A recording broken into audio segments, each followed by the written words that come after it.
Olá pessoal, tudo bem? Aqui é Manuel Messias mais uma vez. Com este vídeo apresentaremos a vocês o livro No Portal da Luz, psicografado por Chico Xavier e ditado pelo Espírito de Emmanuel. Hoje falaremos muito brevemente sobre o tema da reencarnação. Espero que gostem. Bom, o livro No Portal da Luz, ditado pelo Emmanuel e escrito por Chico Xavier, a primeira edição foi publicada em 1967. Nós estamos com a segunda edição de 1972. Vou mostrar para vocês a capa do livro. É uma capa bem bonita, com a imagem de uma floresta, são 3 árvores, um ambiente bem iluminado, dá para a gente perceber. Atrás do livro também tem uma continuação, de uma imagem da floresta, dá para a gente observar as luzes. Essa minha edição aqui está encapada e ainda consta a etiqueta da antiga biblioteca. É uma capa muito bem bonita, essa edição está bem conservada, o livro está bem ok. Não tem risco nem rabisco. Bom, fazendo um resumo da obra, este livro No Portal da Luz, ele trata então diretamente da doutrina espírita.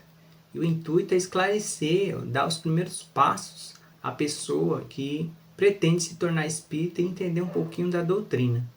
O livro possui 22 capítulos, e ele trata de vários temas dentro da doutrina espírita, como por exemplo a reforma íntima, os fenômenos espíritas, a reencarnação, as dificuldades encontradas pelos espíritas assim que eles se iniciam na doutrina, as obsessões e tentações, fala do amor, das relações familiares, dos espíritos benfeitores, dos espíritos inexperientes, fala da mediunidade, há pelo menos 3 capítulos que falam da mediunidade, fala do Cristo redivivo, fala dos erros e imperfeições, do estudo, fala das comunicações particulares, também fala do nosso corpo físico, das inconveniências em termos de nossa conduta, fala também dos irmãos difíceis, das pessoas complicadas que a gente encontra na nossa vida, e ele termina com um capítulo com o título Por que o Espiritismo?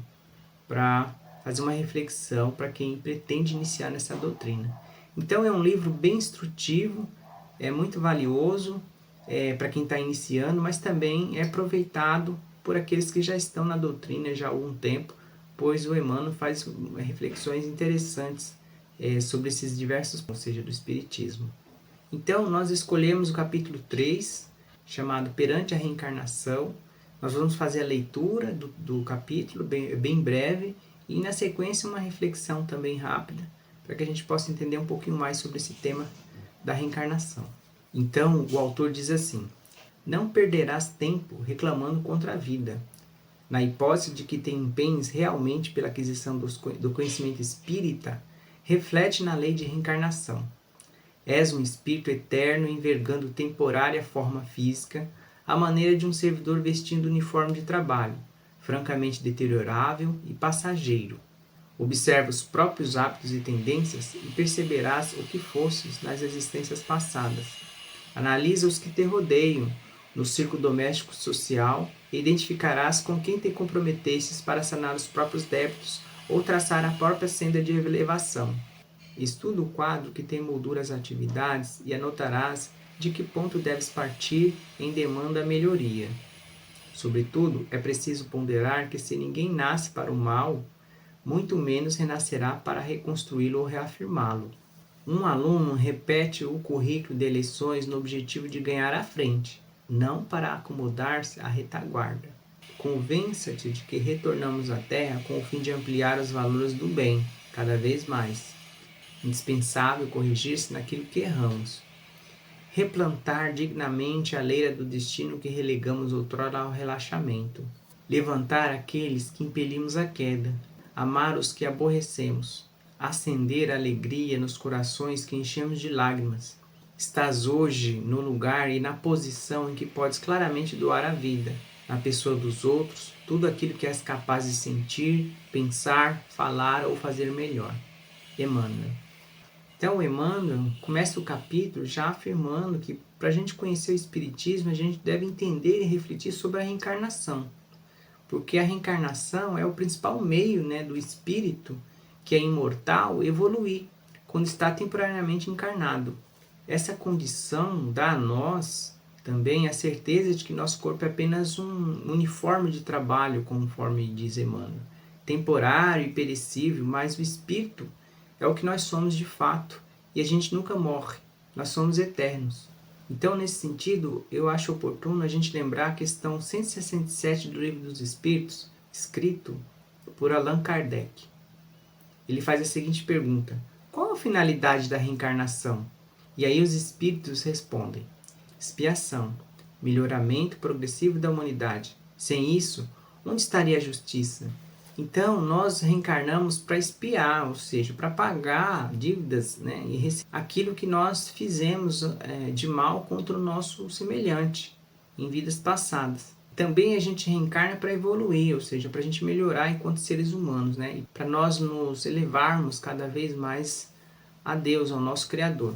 Esse segundo aspecto da finalidade da reencarnação, ele está associado às nossas provas e também às missões que nós desempenhamos na seara do bem, enquanto a gente está aqui encarnado. Então essa é a finalidade da reencarnação. A gente passa por aquilo que nós provocamos ao outro, né? Então se nós fizemos algum mal no passado, em outra vida, nós também sofreremos esse mal. Por outro lado, também nós nos expomos a provas para testar a nossa evolução. E também é proposto a nós uma certa missão. Cada espírito, né, na sua condição de evolução, tem missão a cumprir também aqui nesta vida. Uma observação, né? Hoje a vizinhança está fazendo um trabalho. Então, ainda sobre a encarnação, é importante nós lembrarmos que, por presente de Deus, a gente reencarna com o véu do esquecimento. Então, nós não lembramos quem nós fomos no passado, em termos de identidade, ou das ações diretamente cometidas por nós. Isso tem um motivo, é claro, né? Por exemplo, talvez nós não teríamos equilíbrio emocional suficiente para lidar com as nossas ações do passado. Principalmente nós fomos uma pessoa muito ruim, um assassino, por exemplo, que fez muita maldade. E hoje, como nós estamos num quadro evolutivo à frente, talvez nós não conseguiríamos ainda lidar com essa situação de saber que nós fomos pessoas muito ruins no passado. Por outro lado também, ao saber que nós fomos uma pessoa importante, uma pessoa conhecida, uma pessoa poderosa, uma pessoa que está ali nos anais da história, por exemplo, isso pode causar a gente um certo orgulho e dificultar nosso exercício de humildade e, portanto, nosso exercício de evolução. Por isso que é dado o véu de esquecimento. Então, não importa quem a gente foi no passado. Nesse ponto, o Emmanuel muito bem ilustra para nós que a gente pode o quê? Identificar os nossos comportamentos, a nossa tendência, os nossos sentimentos.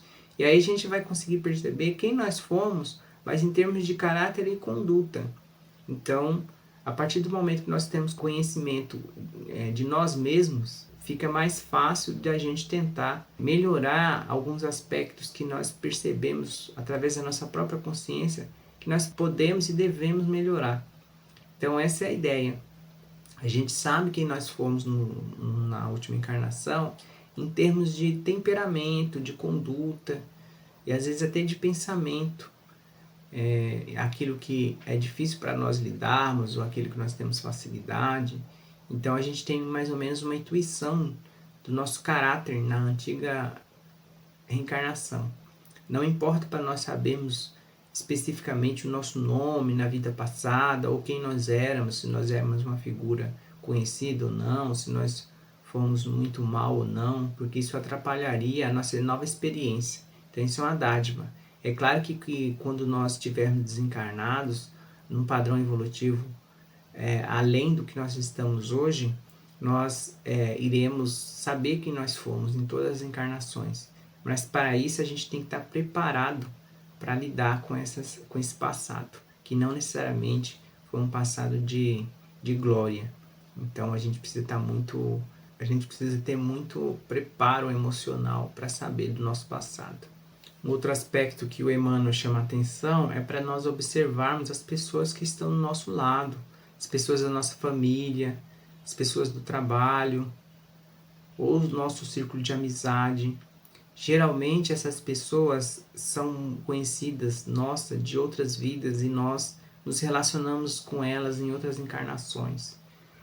Isso porque alguma coisa ficou pendente, ou porque nós fizemos algum mal a elas, ou se elas fez algum mal a nós. Então nós recebemos uma nova oportunidade de vivermos novamente juntos para reparar alguns erros, algumas falhas do passado. Então as pessoas que estão no nosso entorno são muito importantes para que a gente fique aí atentos, né, a sempre fazer o bem, procurar ajudar para resgatar essas falhas do passado. E aí no final o Emmanuel chama também a atenção para a nossa conduta de uma forma geral, né? Então ele diz assim que nenhum espírito nasce para o mal, nasce para fazer o mal, e muito menos vai nascer para concluir uma ação maldosa de uma encarnação anterior. E aí ele vai de encontro com o que os espíritos superiores nos dizem através de Allan Kardec. Por isso que Emmanuel afirma que um aluno repete o currículo de lições no objetivo de ganhar à frente, não para acomodar-se à retaguarda. Então a gente veio à Terra para a gente ampliar nossos valores do bem, e por isso o autor afirma ainda, indispensável corrigir-nos naquilo que erramos. Então a oportunidade, a reencarnação nos dá uma oportunidade de corrigir os nossos erros e caminhar para frente. Por isso que se nós formos responsáveis por derrubar alguém, pela queda de alguém, hoje nós temos que reerguê-la. Se a gente fez alguém chorar, nós temos que fazê-la sorrir. Se nós aborrecemos alguém, nós temos que amá-la. Mas o interessante é, se a gente considerar que nós não sabemos de fato quem é a pessoa que nós fizemos o mal, isso leva a nós a praticar o bem sem olhar a quem. Então nós devemos fazer o bem para todos, ajudar a todos, porque nós não temos como saber a quem especificamente nós estamos em dívida. Então, uma boa conduta, pensando nessas questões que são questões ligadas à nossa reencarnação, é que nós possamos fazer o bem sempre, amar a todos, ajudar, e só assim a gente vai sair dessa existência, dessa experiência reencarnatória, sem dívida, e melhor, na certeza de que nós fizemos o bem e que nós reparamos a todos os erros do passado.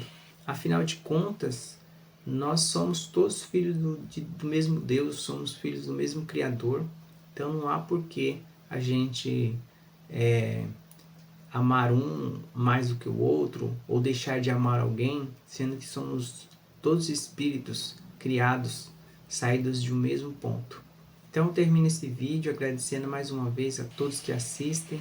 Peço que deem seu like, quem gostou, pode fazer seu comentário, repassar aos seus colegas. Compre os livros de Chico Xavier. Vou deixar para vocês o link desse livro, para que vocês possam comprar, aqueles que desejam. Um grande abraço a todos, que nosso bom Deus possa nos abençoar e que nosso Mestre Jesus sempre nos auxilie na seara do bem.